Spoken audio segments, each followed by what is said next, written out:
Hello friends, welcome back to my channel Gyan Sankalp. तो friends, Haryana जो HTET होता है, हरियाणा का टीचिंग एलिजिबिलिटी टेस्ट होता है, उसका फॉर्म आ चुका है। ये फॉर्म जो अप्लाई करने का डेट है वो आपका 4 नवंबर से स्टार्ट हो जाएगा और फिर इसमें ज़्यादा टाइम नहीं मिलता है, ओनली 10 डेज देते हैं और 14 को लास्ट सबमिशन का डेट है। और फिर आप उसमें सुधार जो कर सकते हो वो 15 से 17 नवंबर के बीच कर सकते हैं। और फ़ी क्या है, देखो कैटेगरी अगर सिर्फ 1 है, ये सब पीएच और एससी और पीएच कैंडिडेट जो सिर्फ हरियाणा के हैं, हरियाणा डोमिसाइल, उनके लिए 501 लेवल के लिए है। और अगर आप 2 लेवल का भरते हैं, क्योंकि 3 लेवल में होता है, वहाँ पीजीटी के लिए भी एचटेट का एग्ज़ाम होता है, तो उसके लिए आपको अगर तीनों लेवल का आप दे रहे हो तो 1200 होगा। अगर आप हरियाणा के डोमिसाइल है ऑल कैंडिडेट, उनके लिए 1000 एक कैटेगरी के लिए, अगर 2 कैटेगरी में कर रहे हो तो 1800 और 3 कैटेगरी में कर रहे हो तो 2400। वैसे ही है all candidate non Haryana domicile, जो जो हरियाणा के नहीं है, बाहर के हैं, इसमें बाहर के एससी और पीएच भी इंक्लूड होते हैं, तो उनको 1 कैटेगरी के लिए 1000 रुपीज़, 2 कैटेगरी के 1800, और अगर आप तीनों कैटेगरी में फॉर्म फिल कर रहे हो तो 2400 आपको लगेगा। ठीक है, इतना तो पता चल गया। आगे हम देखते हैं क्या क्या है, आप कौन कौन सी क्राइटेरिया है इसमें। जैसे हाँ, इसमें एक अच्छी बात है कि जो आप डीएलएड वाले स्टूडेंट हैं वो भी आप टीजीटी में अप्लाई कर सकते हो। रुको मैं दिखाती हूँ कहाँ पे है। यहाँ मैंने देखा था, 1 मिनट आप, हाँ देखो, ये जो टीजीटी है, टीजीटी में जैसे अभी तक क्या होता है, पीआरटी में बीएड वाले वैलिड रहते थे, अभी तो कोर्ट केस जो चल रहा वो तो बात अलग है, बट इसमें ऐसा दिया गया कि डीएलएड वाले भी टीजीटी में एलिजिबल है अगर वो बैचलर डिग्री से, मतलब यानी आप ग्रेजुएशन कर चुके हैं किसी भी रिकॉग्नाइज यूनिवर्सिटी से, एटलीस्ट 50% मार्क्स होना चाहिए। जैसे अगर सोशल साइंस के लिए है कि सोशल साइंस आपको एक ऑनर्स सब्जेक्ट है, या तो फिर ऑनर्स सब्जेक्ट होगा, मतलब 2 टीचिंग सब्जेक्ट होनी चाहिए। और बीटीसी, जेबीटी, डी डीईडी और डिप्लोमा ऑफ इन एजुकेशन जो होता है, फिर डीईएल और ईडी जो भी है, एलिमेंट्री वाला डिप्लोमा इन एलिमेंट्री एजुकेशन, वो भी कर सकते हैं। इसके अलावा बीएड वाले तो हैं ही, वो तो पता ही है।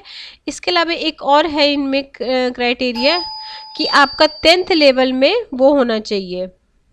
हाँ देखो, हिंदी और Sanskrit as a 1 subject in matric और हिंदी, ठीक है, मतलब दोनों में से कोई एक सब्जेक्ट आपका मैट्रिक में होना चाहिए, ये भी उनकी एक क्राइटेरिया है। और वैसे ही साइंस स्टूडेंट के लिए भी सेम ही चीज़ है कि बैचलर डिग्री होनी चाहिए अगर 50% मार्क्स से हो आप, और साथ में बीएड और जेबीटी वाले भी स्टूडेंट कर सकते हैं। इसके अलावा आप यहाँ पे देखो, इसमें हाँ सेम चीज़ है, बाकी तो सेम चीज़ है। अगर आप टीजीटी मैथमेटिक्स के हो तो वो कर लेना, मैथमेटिक्स वाले के लिए भी सेम ही क्राइटेरिया है। आगे चलते हैं, ये तो टीजीटी लेवल का हो गया। अब पीजी नेक्स्ट, अब ये कौन कौन से, पंजाबी हो गया, उर्दू हो गया, फिर फिजिकल एजुकेशन है टीजीटी, होम साइंस हो गया, आर्ट हो गया, फिर म्यूज़िक,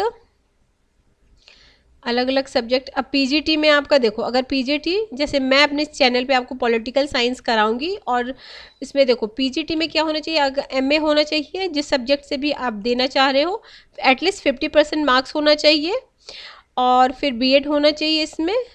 मैट्रिक में हिंदी या संस्कृत दोनों में से कोई एक होना चाहिए। ये अदरवाइज सीनियर सेकेंडरी या graduation post graduation with Hindi as a 1 subject, ठीक, या तो फिर ये हो या तो ये हो, मतलब दोनों में से कोई एक होना चाहिए, ठीक है।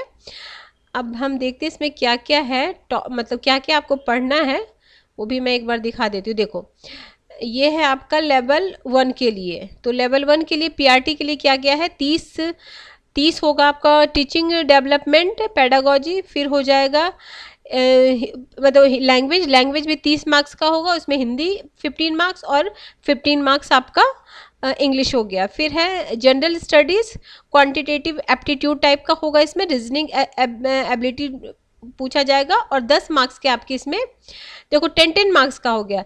ये क्वांटिटेटिव एप्टीट्यूड हो गया 10 मार्क्स, 10 मार्क्स का रीजनिंग एबिलिटी, और हरियाणा जी के 10 मार्क्स, ये 30 मार्क्स हो गए।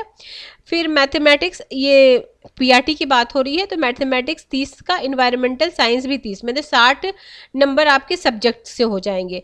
ऐसे ये जो तीनों चीज़ है ना, ये तीनों आपके हर में होंगे, पीजीटी, टीजीटी और पीआरटी में, ठीक है। तीनों में ये 90 नंबर का हो जाएगा, बाकी 60 नंबर जो है वो आपके सब्जेक्ट से होगा। अगर आप एसएसटी के स्टूडेंट हो तो हिस्ट्री, सिविक, ज्योग्राफी, जो भी एनसीईआरटी बेस्ड क्वेश्चन ही आएगा तो वो आपके सब्जेक्ट से हो जाएगा 60 क्वेश्चन का, और बाकी 90 क्वेश्चन आपके ये हो गए, ठीक है।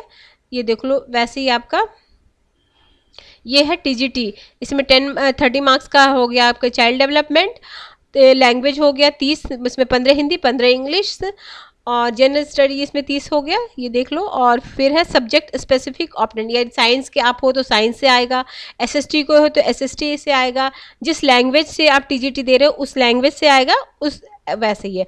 वैसे आपका पीजीटी में हो जाएगा, पीजीटी में भी देख लेते हैं एक बार हम। अब ये देखो पीजीटी में भी सेम 90 मार्क्स का तो सेम ही चीज़ है, बस लेवल थोड़ा हाई हो जाएगा, क्वेश्चन का स्टैंडर्ड है ये आपको थोड़ा सा हाई मिलेगा। बाकी 60 मार्क्स अगर आपका पॉल साइंस है तो 60 मार्क्स आपके पॉल साइंस में आएगा, 60 मार्क्स आपके हिस्ट्री के हैं तो हिस्ट्री से आएगा।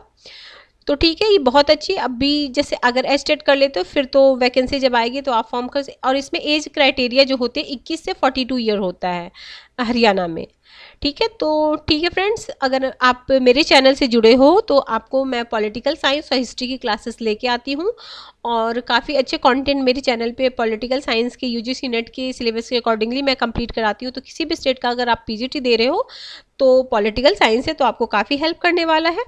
तो ठीक है फ्रेंड्स, मिलते हैं हम नेक्स्ट वीडियो में। Till then bye bye.